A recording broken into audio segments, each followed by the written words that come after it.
Okay, a very good evening, everyone, and welcome to this evening's IIBA UK webinar. My name is Adrian Reed, and I'm one of the volunteers that help to keep the IIBA UK chapter up and running. I'm delighted to say that we are joined this evening by James Robertson of the Atlantic Systems Guild, and James is going to be talking to us about requirements in an agile world. Now, I know this is a really hot topic in the BA community, and in fact, the webinar sold out within 12 hours of us announcing it. So one thing I wanted to mention up front is we are recording this session, and it will be available to IIBA UK members within about a week or two of the event concluding. You'll notice that you do have the option of asking questions. I know James has a lot to cover this evening, but he has kindly agreed to spend some time at the end answering questions, so we will cover as many questions as we can in the time at the end. I know for many of you, James will need no introduction, but James has been associated with hundreds of system projects and is the author of books and seminars on requirements and solving the right problem. His experience with agile teams has given him unique insights into requirements and how they work in the agile world. He's co-author of no fewer than 5 books, including Mastering the Requirements Process, now in its 3rd edition, and Requirements-Led Project Management. He's co-author of the Valeri requirements technique used by thousands of organizations around the world. So, James, over to you. Thank you, Adrian. Good evening, everybody. Thank you for being here. I want to kick off with a fundamental truth. If you've ever heard me speak, you've heard this one before. If your software does not satisfy its eventual owner's business needs, it is a waste of time and money. The eventual owner here is the person who ends up by being the proprietor of whatever it is you build. If you're building in-house, it's the organization you work for. If you're building for off-the-shelf sales, it's the person who buys either the corporation or the company, sorry, the corporation or the individual who buys your product. And your business needs can be anything at all scientific. They can be play, they can be commercial, military, anything at all. You've got to find these needs. And so the problem is that people often presume that they know the solution. And this leads to the wrong product being developed because people don't look up and say, what is the real problem we're trying to solve here? So requirements, as I'm going to be talking about them tonight, are needs, not specifications. In the Agile world, of course, people like to talk about not having documentation. I don't care whether you write the requirements down or not. The fact remains you've got to understand the need before you're able to build the right product. When I'm talking about Agile, I'm not talking about Scrum or XP or Kanban or anything else like that. I'm not concerned with the formal methods. I'm really wanting to talk about agility as opposed to big A Agile tonight. So let's start with the Agile world. The world is constantly turning, constantly changing, has constant problems, and provides constant opportunities. And all of these things, change, problems, opportunities, all of these are reasons that we have projects, reasons that we do things. And I want to start by talking about opportunities. Opportunity, as I'm defining it here, is a potential future benefit. Okay? We can gain something from it, we can gain value from it if we can take advantage of that opportunity. Now, opportunities can be almost anything. Okay? We can have technological opportunities. For example, the Kurzweil curve tells us that as time goes by, the power of computing devices per $1,000, as he puts it here, the number of calculations per second per $1,000 is increasing almost exponentially. You'll see we started back early 1900s with the Horace tabulator, went through the other computers. I think where it says Apple Mac 2, I think he really means Apple II. And then around about 2010, we've got computing, which is the equivalent of a mouse brain.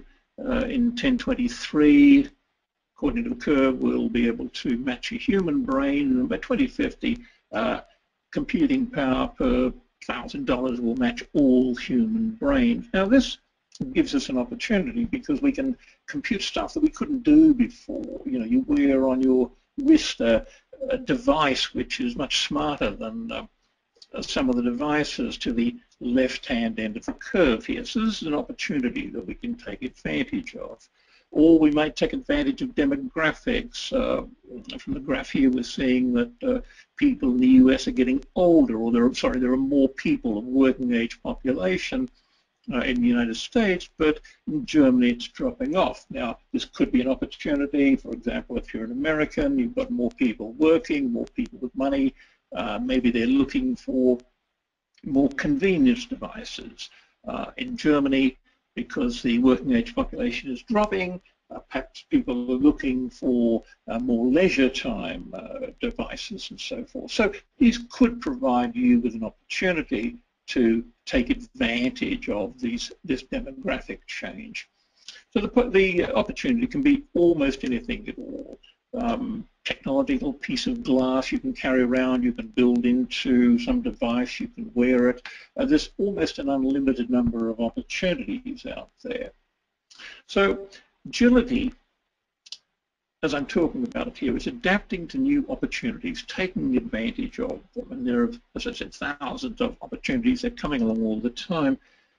But we have to be careful not to go chasing after mirages. We've got to make sure that any opportunity is something that we can absolutely gain some value from.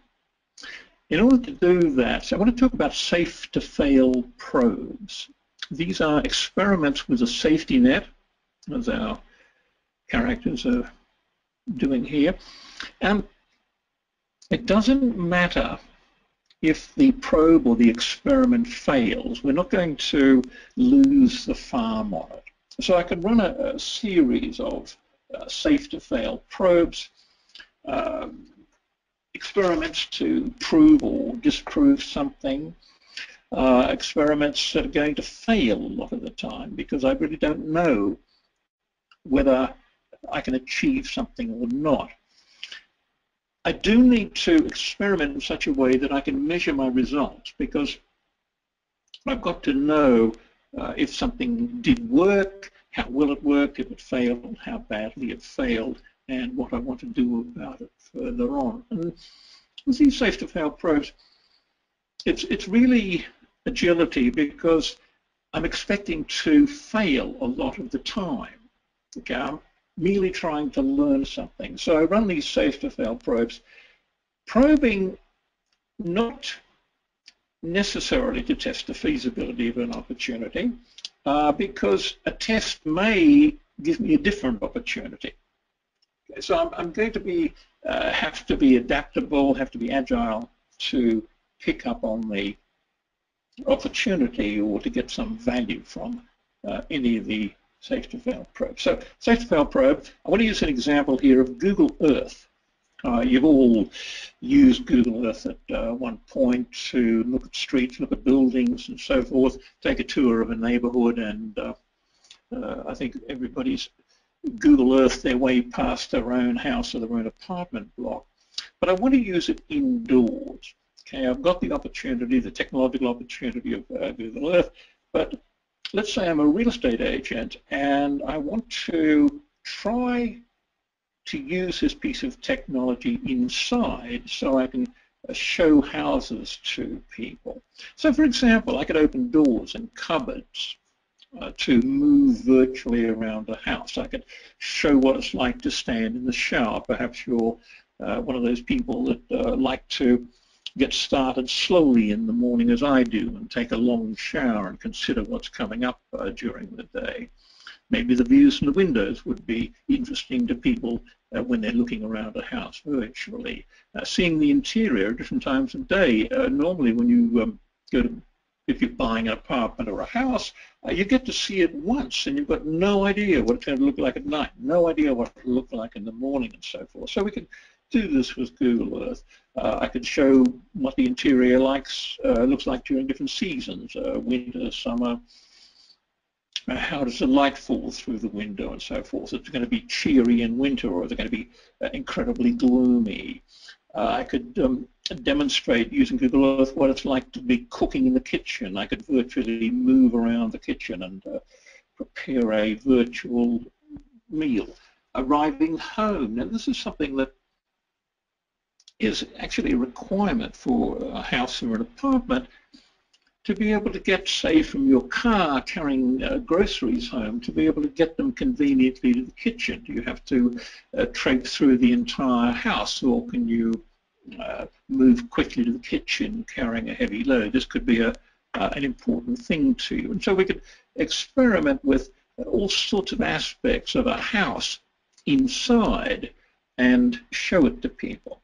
Now, the reason I would be probing using Google Earth is I'm looking for value here.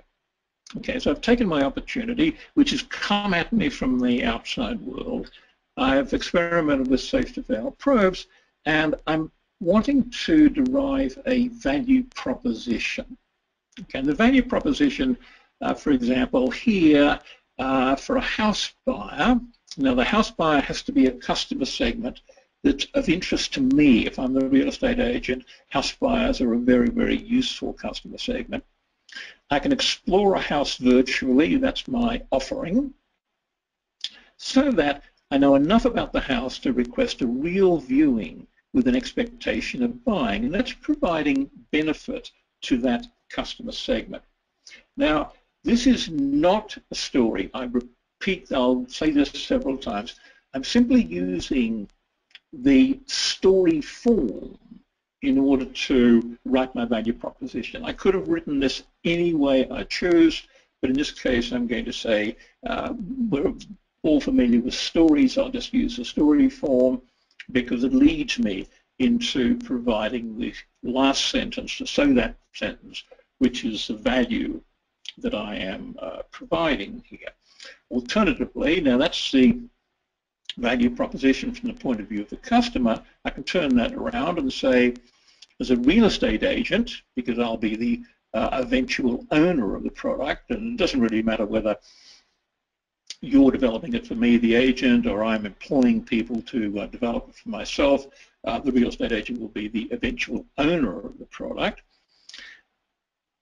As a real estate agent, I can allow potential buyers to explore my properties virtually. That's the offering that I'm going to make. In fact, I could almost leave that out. And so that I reduce the number of unproductive viewings and increase the likelihood of sales. Now, this is a benefit to the eventual owner, because I don't know if you've ever gone looking to buy a house or even just renting an apartment. The agent takes you around to dozens of places and they're all horrible and you're not going to buy any or rent any of them. And it's a waste of everybody's time, the agent's and your time. So if I, as the owner, the real estate agent, the business, the real estate business, can reduce the number of unproductive viewings, then that's to my benefit, because my employees, my agents, my salespeople and so forth will only be showing, or almost only be showing, properties to people who are likely to buy them or rent them or whatever. So that's providing a value to me. That's my value proposition from the owner's point of view. So the opportunity, as I said before, can be anything. And I want to look at another opportunity here, which is that over the next 5 years, about 1 billion computers are going to be thrown away. Okay, it doesn't seem like an opportunity at the moment. This is a story of junking devices, but in the last 5 years, you yourself have probably not necessarily thrown a computer away, but computers reached the end of its useful life for you, so you've done something with it. You've disposed of it in a certain way. Same number of tablets are also going to be discarded, And about 5 billion smartphones are also going to become no longer wanted. I suspect that number is slightly low because the rate at which we change our smartphones is increasing enormously. So this is an opportunity. Okay, it's an opportunity because you can't just throw computers away. For example, a lot of computers still contain dangerous heavy metals. You can't just put them in landfill. There are toxic chemicals there. They have to be disposed of correctly. But as well as being environmentally conscious, we also have to be conscious of the information that's contained within our computers. So we have to be careful not to throw that away so that somebody who may mean us no good can get hold of it. People accidentally give away phones that are still connected to accounts. Their addresses and so forth are still part of the device, so they're unintentionally giving things away. My friend David gave his old iPhone to his grandson. He said he noticed after about a week or so all his contacts were disappearing and being replaced by Bobby and Billy and Sally. And what he hadn't realized that he'd left the phone connected to the address part of it to iCloud, and Jasper, his grandson, was meanwhile deleting all his important business contacts. And so this was an inadvertent giving away access along with giving away the device. So here's an opportunity. Cindy is going to take the opportunity, and she wants to start a business, proposing a business, decommissioning no longer wanted devices. Decommissioning will be deleting or erasing the disks and hard drives and solid-state drives and so forth, and unconnecting the computers from the account. The service is going to be offered to personal customers and corporate clients. They have slightly different, well, completely different needs. And the decommissioned device can be sent back to the customer. Maybe you want to have yours decommissioned and then give it away to somebody. Or you could sell it on consignment, for example, post it on eBay. Or perhaps you want to donate it to charity. A lot of our first world devices end up in Africa and Asia and other places. Or in some cases, because of the sensitivity of the information, you want the computer to be completely destroyed so that nobody can possibly get hold of it again. A lot of companies, a lot of government departments rely on destroying at least the hard disk, if not the entire computer, to prevent information from wandering. So Cindy sees this as an opportunity. In order to know whether it's really an opportunity, she's going to run some safe-to-fail probes. And things like, can she remotely erase a hard drive or solid-state drive? Can it be done via the internet? The answer to that question is, I personally don't know whether you can erase somebody's disk over the internet, but Cindy's going to try a piece of technology. Obviously, it would require the consent of the person owning the device. Remote deauthorizing the device from accounts so that you don't give away access to iTunes or your account on iTunes or Kindle or whatever. Another safe-to-fail probe, is it feasible to automatically post devices on eBay once they've been decommissioned? Can she conveniently destroy a corporate hard drive or a government hard drive? I don't know if you've ever tried to destroy a hard drive, but it's quite difficult. I tried it once with a device where I couldn't wipe it and I tried to destroy it, and I eventually had to take it outside and borrow my neighbor's sledgehammer and bang away on it until I could be satisfied that nobody could get the data. The reason for that is it was a device that I could no longer connect to one of my computers, and so just to be, and I knew there was sensitive information on it, so I had to take to the sledgehammer. Well, of course, Cindy wouldn't want to be hitting drives with a sledgehammer, so she'll have to experiment with some of her safe-to-fail probes. Now, the value proposition she'll get out of that as a service provider, I can decommission no longer wanted devices so that, and here's the benefit, here's the value coming out of it, so that I can earn fees and referrals on sales of discarded devices. So by decommissioning the devices, Cindy sees that she can make some money out of this. So when you do write your value proposition, I'm going to urge you, even though you're given the goals of the project, that you take the time at the beginning of the project to write a value proposition. What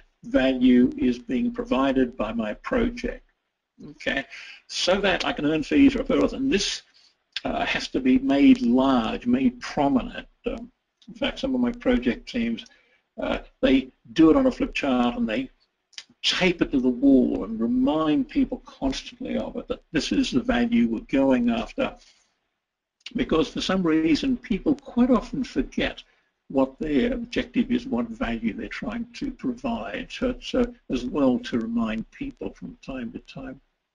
Now, the value propositions, we may have a number of different value propositions for each different customer segments. As part of the initiation, you will be deriving the customer segments, the valuable parts of your audience.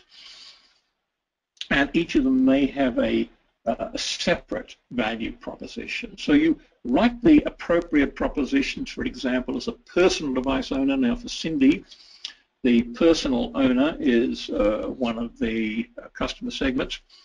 I can have my device safely erased and made ready for disposal so that I can be confident that none of my private information is exposed and I am unconnected to the device. Now that's a value to the personal device owner.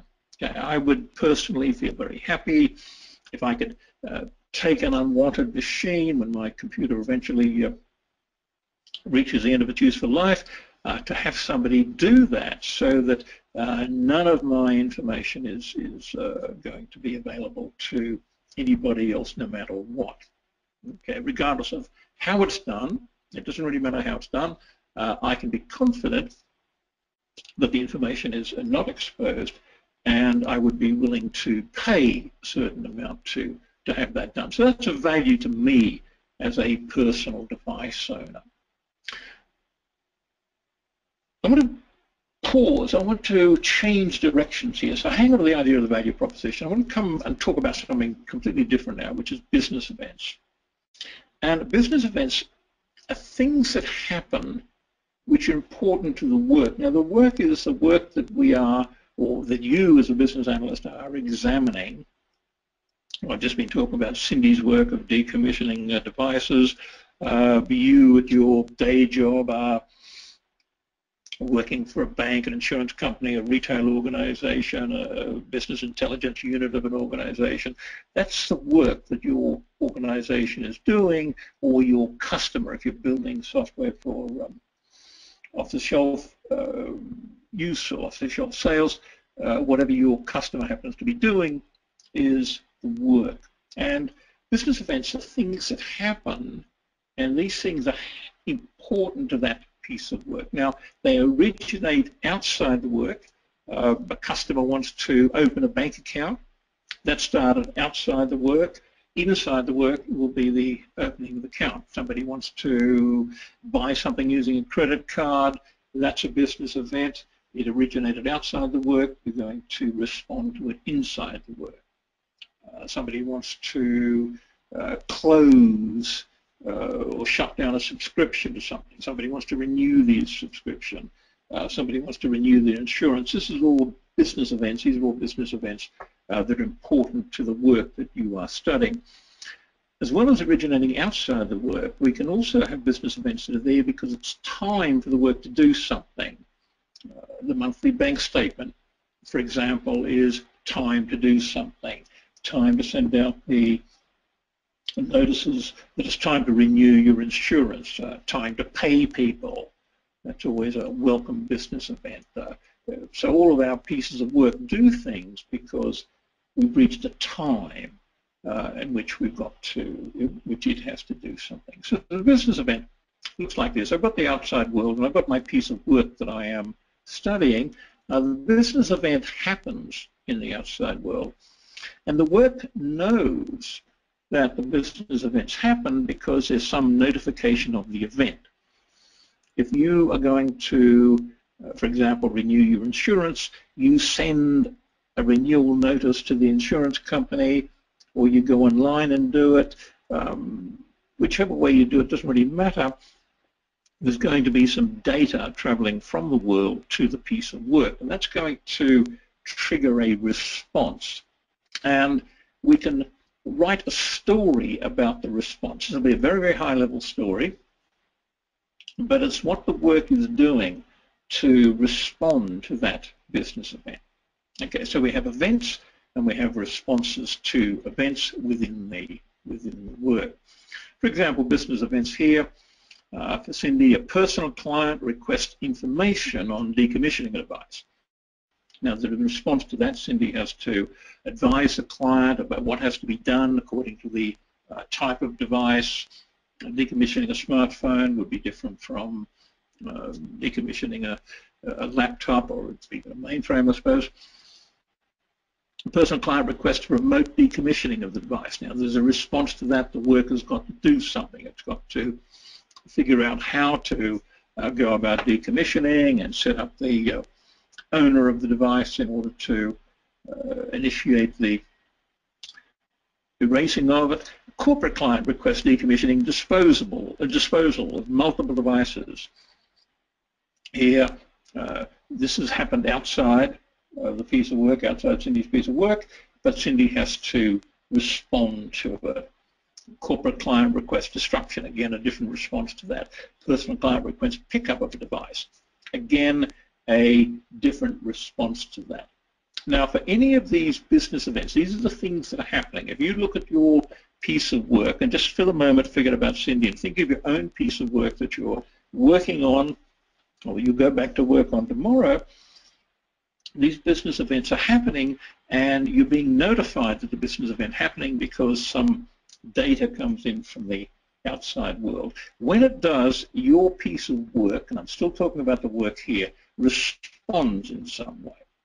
Okay, for that response, you can write what I'm calling here a business story. I'm using the story form, but I just want to for the moment call it a business story.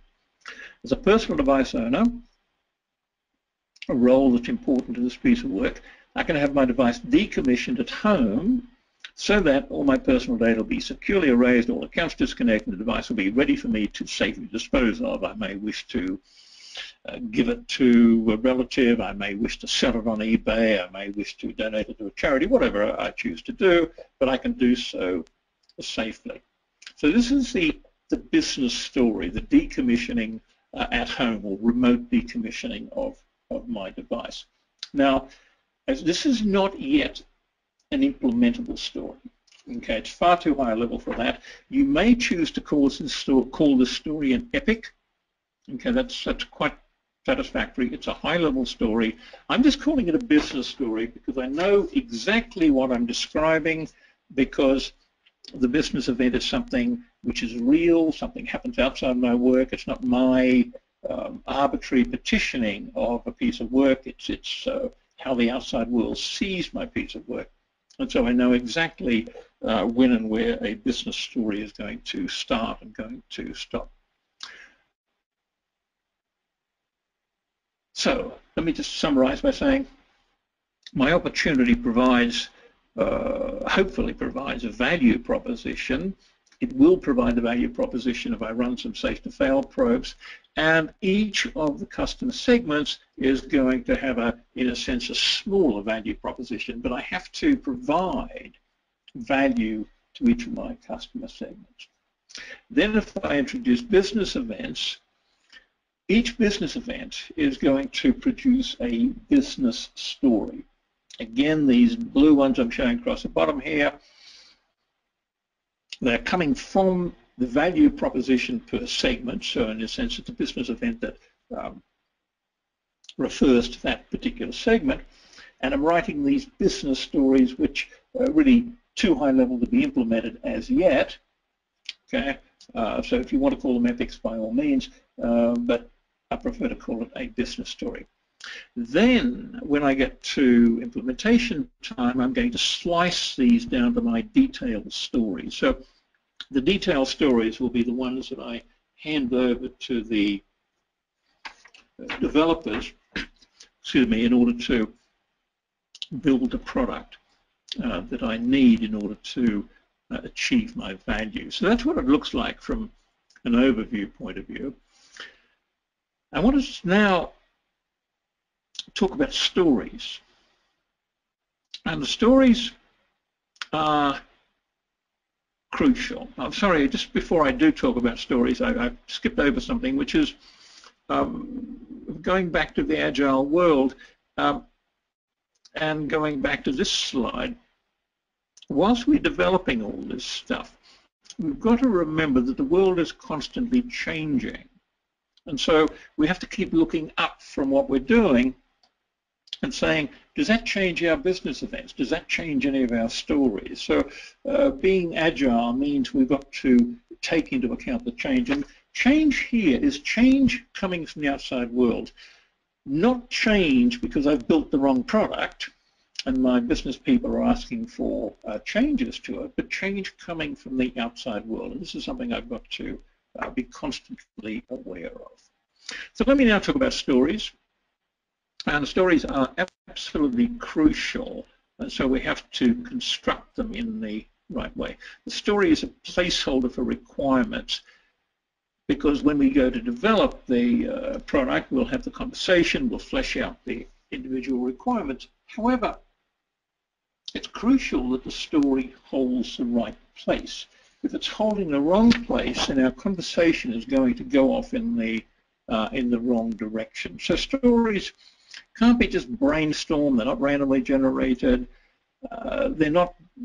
nobody should be able to write a story except people concerned with the business events.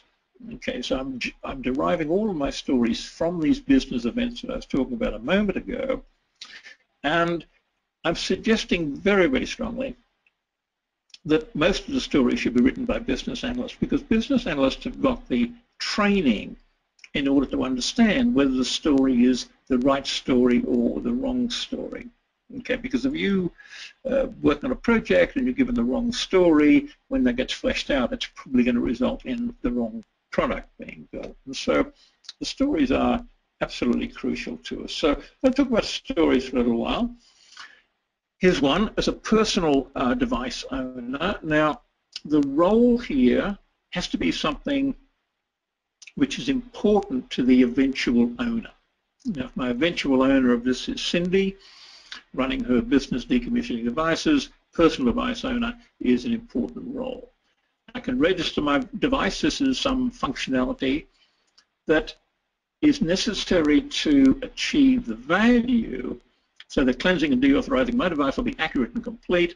Now that rationale, that so that, is going to show a value to the eventual owner. If there's no value there, then this is a bad story. So I'm really using the value generated by each story in order to assess whether it's a good one or not. Now the rationale, the third sentence, the so that sentence, is absolutely crucial. And I'm going to say never ever leave it out of the story. I have read some authors that say don't worry about it. Well, I'm saying do worry about it. Because if you don't know the rationale, your developer does not know why he or she is building the product, and it's absolutely crucial. So this is the value. And additionally, the value is going to determine priority and how much effort is going to be expended. For example, if I said so that it will look nice on somebody's desktop, I'm not going to put very much effort into that. On the other hand, if I said so that human lives will be saved, I'm going to put a lot of effort into that. And so the rationale then is determining for both the developer and the tester how much effort to expend on developing this particular story. So the rationale really is crucial. In fact, Chris Matz suggests that you start with the rationale and you write your stories as though in order to achieve, and then the rationale, as a role I can, which is not a bad thing to do. You might think about doing that. So stories, here's an example of a story. I came across this in a book purporting to talk about how to write good stories, and this is exactly as it was.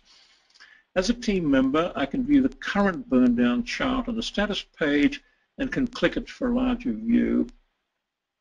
Now, if anybody listening this evening can tell me what this story is attempting to do, please send me a postcard, because I don't have a clue as to exactly why somebody wants this. Okay, I can think of quite a few reasons, but I have to know exactly what the reason this team member was asking for this story. Otherwise, the chances are I can build the wrong product. And simply clicking it for a larger view, I then have to say, well, what is this person trying to do with the larger view? Surely if we knew that, we could come up with a better product. So don't leave the rationale off, because it leaves you drifting without any real knowledge of what you're supposed to be doing. Again, this one comes, I did not make this one up, I found it in a book. As a purchaser on the website, I want the ability to pay with a credit card so that I may immediately confirm my purchase. Now, I'm sorry, what's a credit card got to do with confirming the purchase? And does this mean that I can only pay with credit cards, or does this mean that if I pay with a debit card, it will not confirm my purchase? I really think this is a very garbled story. And note the wording here, I want. I'm going to suggest you never write I want in your stories, because that immediately leads to a solution. In this case, the solution is a credit card, and it's going to typically lead you astray. I think what the story should be saying, as a purchaser on the website, I need to be provided with a payment completion, that is shipping address and so forth, completion method, so that I can pay conveniently and immediately know my goods are on the way to me. Because the credit card doesn't tell me whether the stuff's in stock. Okay, what I do need to know, having provided the shipping address, that the goods will be dispatched, because in some cases you may find that if you live in a remote area, you live in another country, the goods may not be dispatched already, or they may not ship to those addresses and so forth. So I think the real story here is provided with a payment completion method so that we can pay and get on with it, and the goods are on the way. Now, when you're writing your stories, I'd like you to think about the work that you're doing and not just a solution. Okay, so think of the eventual owner's work and write the story to satisfy the work. So looking at stories as a role, the role has got to be a meaningful role. Please, please, please don't write user, don't write customer. They're too vague, we don't know what they mean. So as and there has to be a role which is of value to the eventual owner. I can, and please don't write I want, because if you write I want, as I mentioned a moment ago, you will then tend to write a solution. If you say I can, it will show the correct functionality, what you're trying to do, so that the rationale will be some real valuable and worthwhile value to the business. Okay, and again, you've got to go back and look at that value and say, is this providing something? Is this contributing to the value proposition I wrote earlier? If not, then it's not a valid story. So let's look quickly at rules for good stories. I want you to think about the work, not the solution, so don't worry about your technological solution yet. If you write the right story, the technological solution will be obvious. But if you don't write about the work, you'll probably find your solution is the wrong solution. Use business events to petition. Now, I'm suggesting this because instead of randomly generating stories and everybody brainstorming stories and so forth, and anybody at all writing stories, if I use a business event, I'm coming at this in a systematic way. And any piece of work you look at all is responding to business events, and that's all it does, is respond to business events. The sum total of the responses to business events is the sum total of the functionality of the piece of work and eventually of your product. Understand the real need. Okay, by all means sketch stories and so forth, but make sure you've got the real need before you let that story get out of your hands. The functionality obviously has to contribute to the value proposition, and if you don't have a value proposition for your project, I really think it's a good idea to sit down with the eventual owner, with your product owner, if you're using that role, with your project leader and so forth, and just write a value proposition to make sure that you've got something solid, that you've got a value you're trying to achieve, and then each of your stories has to in some way contribute to the value proposition. Always include the rationale because that's where the value is coming from. Please don't leave the "so that" part of it off, and keep in mind about the Chris Matz, the starting with the justification. Something I really urge my project teams to do all the time is look for the second right answer, because a lot of the time we come up with an answer, write it down and move on to the next thing. We'll take a couple of seconds and say, okay, I've got the right answer here. Is there another answer? Because the second right answer is almost always going to be better. Also, we have to think about non-functional needs. I really haven't spoken about these this evening. Things like usability, convenience, and security, and so forth. These are very, very important because these are quite often what makes the difference between your product being accepted or rejected. If you've got something which is difficult to use, which doesn't provide convenient information and so forth, people are going to reject it. So the story then is a foundation for what's to follow. And it's got to be right if the solution is going to be right. If you write the wrong story, clearly your product, your solution that you build is going to be wrong. So stories are absolutely crucial, and as I mentioned before, I think should be written by business analysts because BAs are the people that understand the work the best and can write the best stories. Now, the stories I've been talking about are probably too big. I've referred to them as business stories. You might like to think of them epics. And we've got to slice them up to be small enough, because typically when we go into a sprint, into an iteration, the story has to be chopped down, sliced down until it's small enough it can be accomplished in one iteration. It has to be small enough to be estimated, because you're estimating you can do this in one iteration. And it also has to be independent enough so that when you develop it, it's actually providing something which is visible to the stakeholders. If it's some obscure feature which is buried deep inside, dependent upon several other features, then nobody can see it. So it has to be able to be estimated. It has to be able to be small enough to be developed in one iteration, and has to be independent enough that you can see it when it's done. However, always, always, always get the business story right first and then slice it up. Please do not write stories only that are small enough to be developed. I think that's tail wagging the dog. Write your business story and then slice it up into smaller pieces. And when it comes to slicing, it can look like this. We start with our business story that came from the business event, and I will have a number of these things.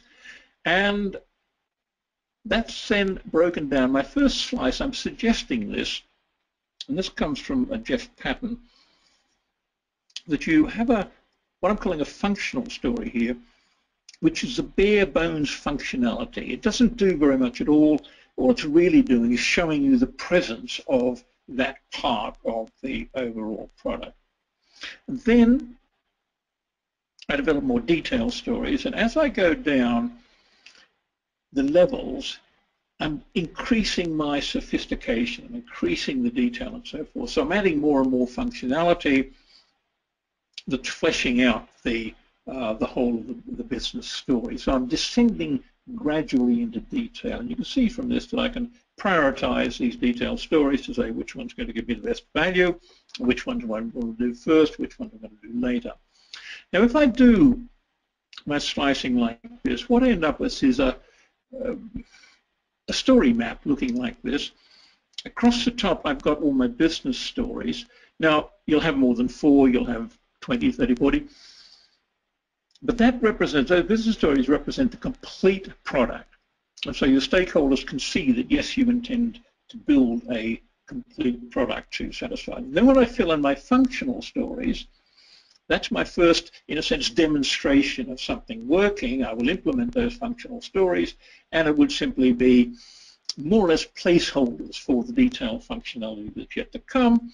So now I have a minimal working product. I can, of course, prioritize at this point, and I shall prioritize. And here I'm prioritizing horizontally to say which business stories are more important, which pieces of these functionalities are more important. And then I start to fill in the gaps with the detailed stories. And here I'm developing each of these business stories and providing all of the functionality, the detailed functionality, the sophistication, and so forth. At this point, I'm probably prioritizing vertically to say which of the detailed stories are going to provide the most value to me. Now, it's the detailed stories that then get developed. Okay, so I'll take each of those and take them along to my conversation, to my sprint, and the business analyst and the developers and the stakeholders and the product owner all get together and they flesh out the lower level requirements from this story. Okay, so these are going to be the functional requirements and the non-functional requirements, also technological requirements, things that are there because of the technology. But I'm confident at this point that I've understood what the product has to do, and so my low-level requirements that are being developed are going to be the correct requirements. And it doesn't, I'm showing them here as a card or something like that, but it doesn't really matter whether you write them down or not, as long as they're known at this point. And by approaching it from this business story top-down way, I'm satisfied that I've got the right detailed story that I'm developing. When I'm writing requirements, you can write them any way you like. As I said, you don't have to write them down. This is the Valere Snow card that we use. Well, actually, we don't use cards on projects, but the requirements tool can hold this kind of information, or you can do it in Microsoft Word or Excel. It doesn't really matter. The thing I want to show you here is the description is more or less the functionality, or in this case, it's a non-functional, asking for something to be intuitive. The rationale is important here. Why do we want to do this? Well, it's saying here they use it infrequently, so it means that people have to be able to use it having forgotten how to use it before. And so my fit criterion a little bit further down is actually measuring whether it's going to be effective or not. 80% of personal customers can initiate the remote decommissioning of their device in less than 2 minutes. So I'm using time here to measure what I started with at the top, which is whether or not it is intuitive. Okay, so that's just a way of writing the requirements such that everybody, including the developers, know exactly what has to be implemented and, importantly, how it's going to be tested. So that brings us to the bottom of the stack, and I'm going to say that brings me to the end of my talk this evening. So do good work, and by doing good work, you are going to make other people's work better. I think, Adrian, if I can call you back in here, we may have a little bit of time. I've probably overrun a bit from what you expected, but we may have time for a few questions. Absolutely, and thank you very much, James, for a fascinating and useful webinar there. We've got quite a few questions coming in. We'll cover as many as we can in the time, but if you do have a burning question, do type it into the chat window. So, James, the first question we have is a safe to fail probe like a proof of concept? Yes, it's like a proof of concept, except you're not necessarily going to prove something. You may disprove something, and either result is equally valid. So yes, but if it doesn't prove, you may find something else. So almost a testable hypothesis which may lead to other interesting research to draw. Exactly, yes. Yes, I'm trying to be brief on my answers here so we can get as many questions as possible. Absolutely, absolutely. Okay, our next question is, do you advocate team members writing stories from their viewpoint? And the questioner says that he sees from a product owner, etc. And he's never liked that, so he was after your view on that. Well, I'm with whoever asked that question. No, the story should be written from the point of view of the role that is going to be affected by the eventual solution that you provide. So, you know, as an insurance policy holder, I can and whatever it is. But no, I don't think we should be writing stories from the point of view of the team owner, of the team members, because after all, they're not important to the final product, apart from building it, of course, but not when it comes to the operation of it. Okay, excellent. Our next question is, as BAs, we are trained not to include ands in an individual requirement, as the result is multiple requirements in one. Should this rule apply to requirements written within stories? The story sometimes would contain an and. I would question it, however, if you've got an and between verbs, that it might indicate that there's too much functionality in the story. So I can't answer it precisely, because there are some situations where and is viable, but I would certainly say that if you look at your, you know, so that your justification of the story, if that's garbled or goes on for too long, it may well be that you've got to go back and take the end out of the earlier part of the story. Excellent, excellent. So I'm going to keep up the pace because we've got quite a few questions coming in. I'm going to wrap a few questions up into one. So there are a few questions around, and the essence of the questions is could we have multiple detailed stories with the same rationale? So could you have a situation where you've got multiple detailed stories with the same so that clause? Yes, because the detailed story is going to be a certain functionality you're building into the your eventual product. So yes, it's quite likely that you're going to have the same rationale for several pieces of it. Yes, indeed.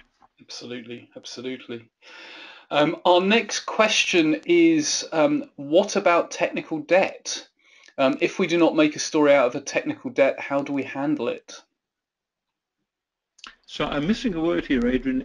You're saying technical debt as in DEBT? Yes, so the question is, yes, DEBT, technical debt. Well, I have to admit here, I do not know what that means. Okay. So I wonder if the person who asked that question, I'm intrigued by it. I may know this by a different name, but I really don't know what that is.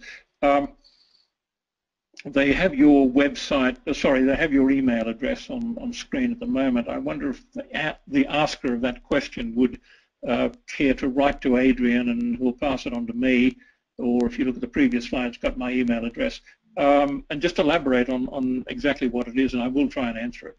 Okay, excellent. Thank you very much, James. We'll put you in touch with the asker of that question. Okay, so the next question is, are there cases that the slicing of stories cannot be applied? So are there stories that where slicing can't be applied? Theoretically, yes.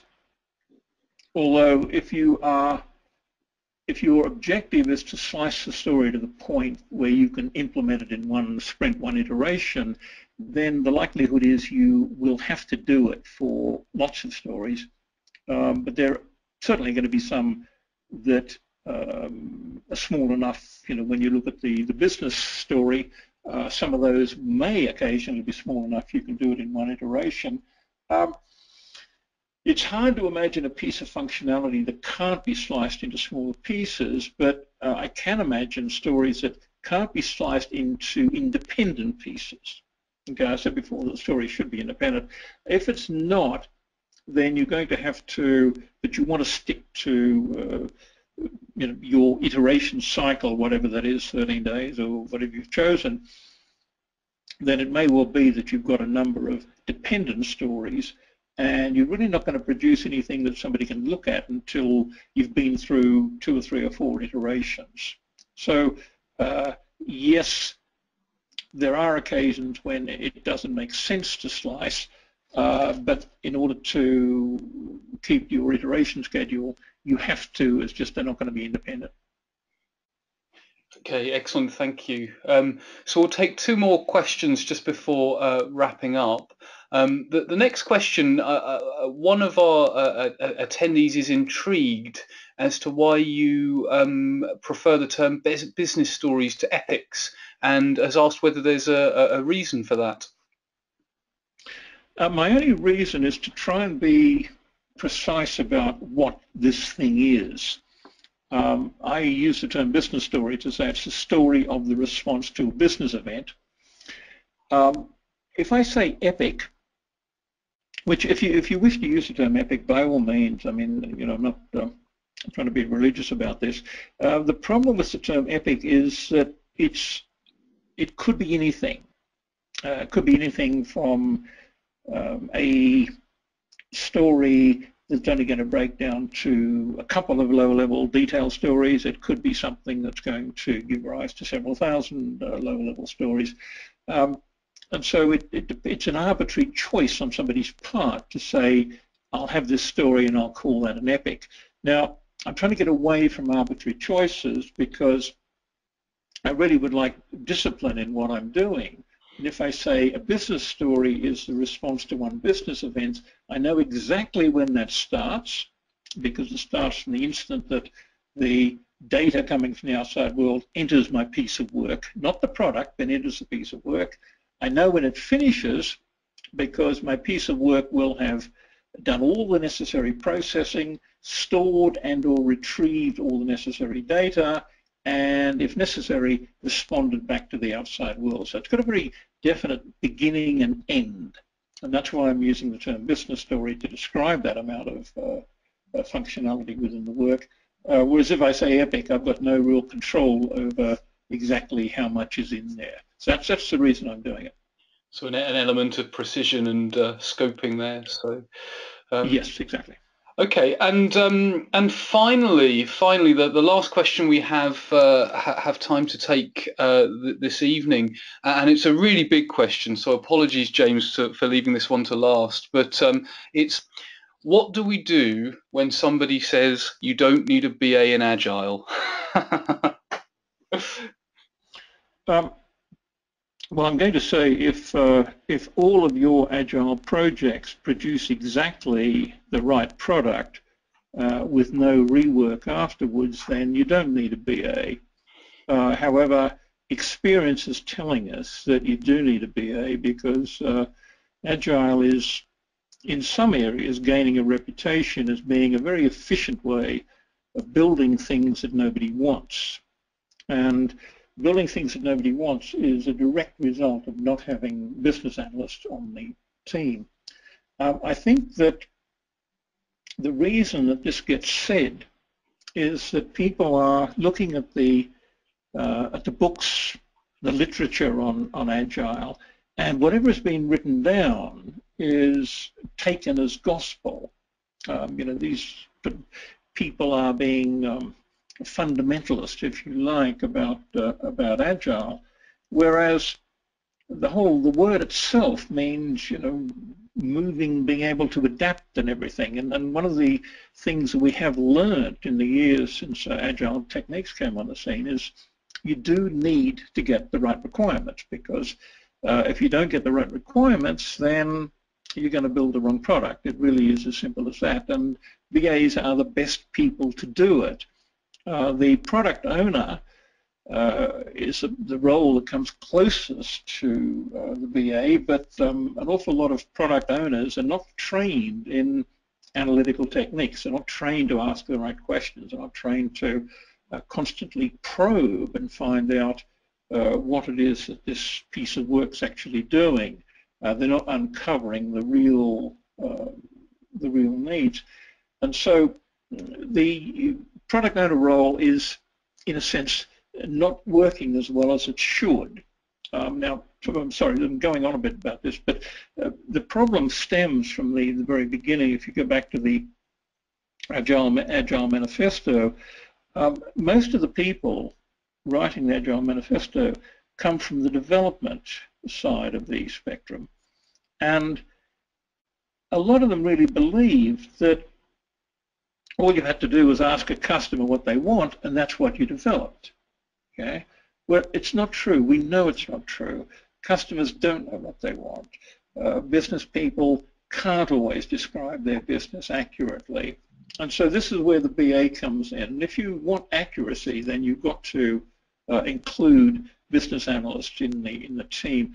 Fortunately, this is changing, Adrian. I'm seeing more and more BAs being incorporated into Agile teams, and I'm finding that when I'm doing my requirements course and so forth, about half the class are working in Agile environments, so they're aware of the fact that you've got to have business analysts, you've got to find the right requirements, otherwise we're going to just go on building wrong products. So a long-winded answer, but the short answer is if you want to build the right products, you've got to have BAs on your team. I'll stop there. Absolutely, absolutely. So a point I'm sure everyone on the call would agree wholeheartedly with, the need for that thorough analysis so that we do the right thing and build the right thing. Well, I'm sure everybody tuning in tonight believes that, but yeah. I think that question means they've got to go back to work and convince their boss or their project manager that BAs are necessary on Agile teams. Absolutely, absolutely, and I'm sure, James, you've given us some excellent ammunition to bolster that argument. So all that's left just before we close the webinar is firstly to say a massive thank you to James for speaking on the webinar. I know it was a subject that there's a huge demand for, so thank you for taking the time to do that. And thank you to everyone who's tuned in. Just before you go, a reminder. So IIBA UK, as I'm sure many of you are aware, is an entirely volunteer-led professional association. We're a chapter of the International Institute of Business Analysis, and we hold regular events and do what we can to elevate the recognition of the business analysis profession. If you've enjoyed the webinar, I'd encourage you to take a look at our website. If you've enjoyed the webinar, you may like to come to a real-world event, meet other BAs, hear other interesting speakers. We've also got other webinars coming up, and you may even like to join or volunteer. So please do take a look at the website. Thanks once again to James for taking the time to present a really interesting session, and have a good night, everyone, and thank you very much. Thanks, Adrian. Thanks, everybody, for being here. It's been a pleasure to be talking to you, and we will meet again somewhere. Absolutely, absolutely. Bye for now. Okay. Bye, everybody.